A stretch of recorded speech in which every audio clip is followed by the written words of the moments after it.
I want to tip my cap to him. And I was sad on Sunday, and that's selfish. I was sad personally.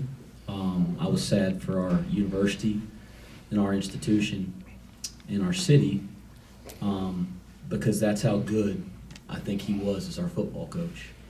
And that's selfish. So I texted him that, but I also congratulated him because I know him. He's become a friend here in the last year. He made a ton of efforts when I first got here, a ton of efforts to reach out to me and build a relationship with me and give me good, genuine advice. And I'll never forget that. I'll always value that, and he'll be a friend forever as far as I'm concerned. So I'll miss having him around, but just want to take the opportunity publicly to say how much I appreciated what he did here, how much I think we can learn as a program from what he did. And we have learned, and we've tried to implement some of the things that we've learned from looking from a distance, talking to him and his staff. And I'm going to miss him dearly, but I do wish him and his wife Amy the absolute best because they are great people. And then finally, man, I got so much faith in John Cunningham and the rest of this department, university. We'll find another great football coach, and the football program will continue to move forward. But a lot of that will be because of the work that Luke Fickle did to get us where we are, and his staff and his family. So anyway, just wanted to start with that. It's good to come back and win. It's good to be back in our own building.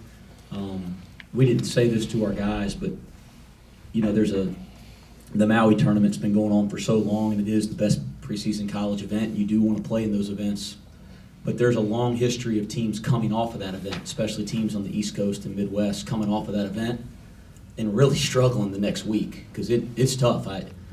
We all had a hard time getting out of bed this week, and I never have a hard time popping out of bed during basketball season. So it's a tough thing. Man, Monday I thought was one of our worst practices of the year. I went home angry, couldn't sleep all night. I was so dang angry about practice, and then we talked to some other coaches from other teams, and they said they had their worst practices that were at Maui, and they had their worst practices of the week too, or the year too. So I think, to come out here and have some good moments, have some not so good moments, but to feel a win, to be back in our own building coming off of that trip, I think that was needed and definitely feel good about that part. David DeJulia scores his 1,000th point, so really proud of him, really happy for him. That's an important milestone. It's not like there's 100 people on that list, but that is not a major list when you think of how many people play college basketball and how many people play high major college basketball.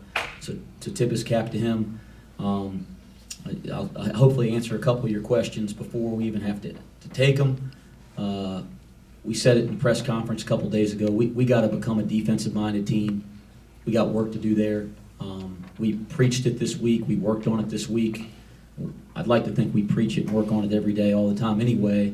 And I thought there were moments our group really tried to embrace that, and there were possessions that were great, and then there were possessions that weren't.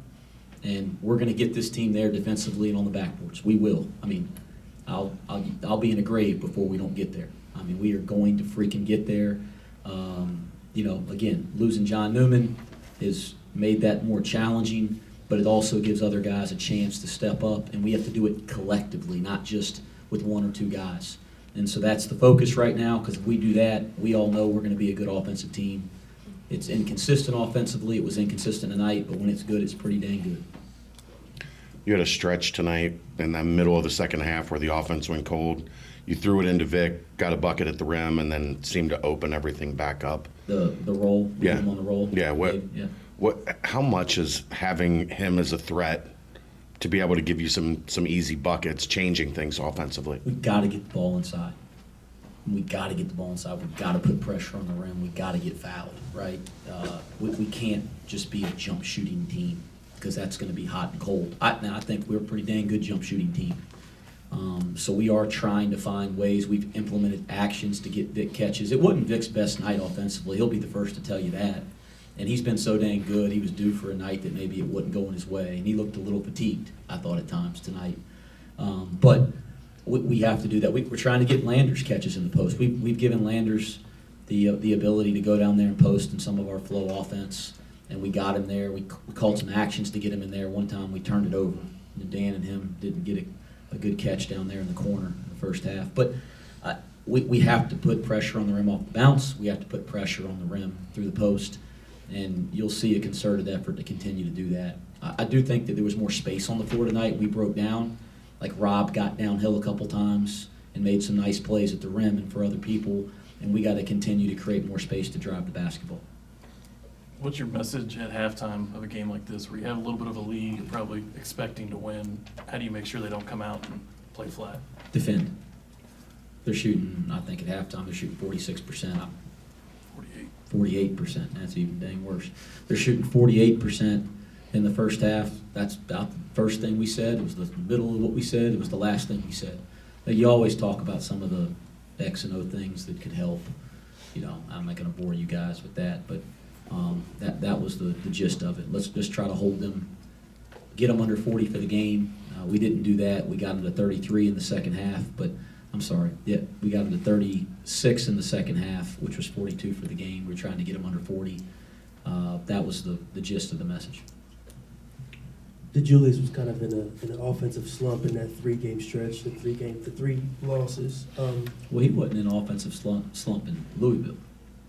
There were 3 straight losses. Before Louisville. Correct. Yeah. So I try to forget losses. It's hard. I don't forget losses. My question I is, thought you were thinking about the 3 games in Maui. No. My question is just from an X's and O's perspective, have you done anything differently that you're willing to share to get him more looks and easy looks at the rim, or is it just him being more aggressive? You know, shot selection is an important part of us becoming a better offensive team. It just is. And it's a challenge because we have 3 guys that can make really, really tough challenge shots. And sometimes, especially Dave and Jeremiah, sometimes shoot it better taking a tougher shot than an open shot. Everybody that's followed us since I got here, we see it as coaches. You know, whatever y'all see, we see 100 times clearer. You know, and so you want them to have the freedom to be themselves. You just want to make sure we're doing it at times we don't surprise our teammates. So David, man, in space and in isolation and the step back, that's a really tough shot for the average player, for most players. It happens to be a really good shot for David. We just want to make sure when he takes it, we got the boards covered and we're not surprised because it is a good shot for our team.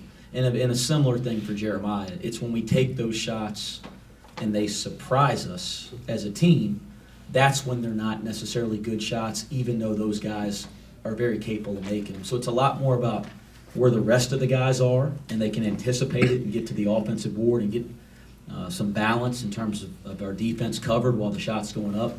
That's kind of the gist of what we're trying to do, because we know we're going to have to let them shoot some tough ones, and for every time they do that, and you think frustrated, don't get frustrated. It's when they make them. But we just got to do it when we have the board covered and we have our defensive balance covered as well. Just going back to what you were saying about becoming a defensive-minded team, what are the challenges that come with that kind of being your ethos? And obviously, if it was as easy as we're going to become a defensive-minded team, you guys would be that. But when you look back at your career, when you've had to kind of mold these teams into being defensive-minded teams first, what do you see as how you've been able to do that? Relentless will. I'll just be relentless about it. I've always been that way. I ain't gonna stop now.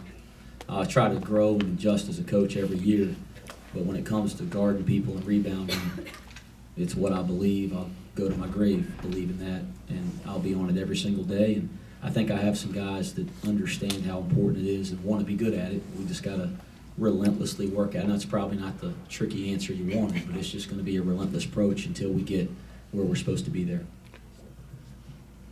The numbers say you were good on the glass. Were you happy with the effort tonight on the glass and how you guys did on both ends? Yeah, like early in the game on the offensive board, I thought Vic got one that kind of got us going. Jeremiah gets one. I didn't like that shot. You know, he gets one on the free throw line area and shoots it. No, we practice what we do on the offensive board. That was one that, you know, surprises us, for example. But he got one, and somebody else gets one too. So I think that's where we need to be consistent, because we can be consistent on the offensive board. We still have a ways to go on the defensive board, but big picture, I was okay with it. I'm sure I'll watch the tape and be even more dissatisfied, but you look down at the numbers, and you do got to be pleased when you're 40-22 on the board, 14-4 on the offensive board, so that part's good. 2 more questions?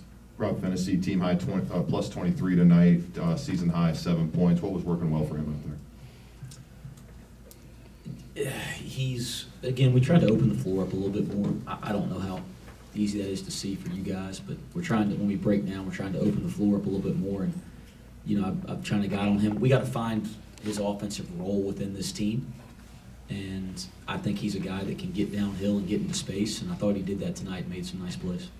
Landers really made it an emphasis to get to the line tonight. Obviously, you finished 5 from 8 from the free throw line, but you guys went 12 of 18 as a team. Was there something you guys were seeing out there that you could get downhill and attack and really get to the free throw line? Well, he missed his first 2, I think, and I couldn't believe it because he's a damn good shooter, guys.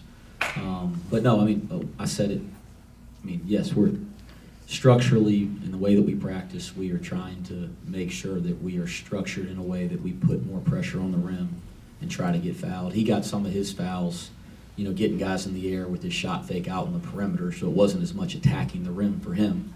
He did get, I think, an offensive board down there and got fouled one time. But, yeah, we got to get fouled. He's got to get fouled. David's got to get fouled. Vic's got to get fouled, that type of thing. Justin, do you have one? All right, thanks, Coach. Thanks, Wes.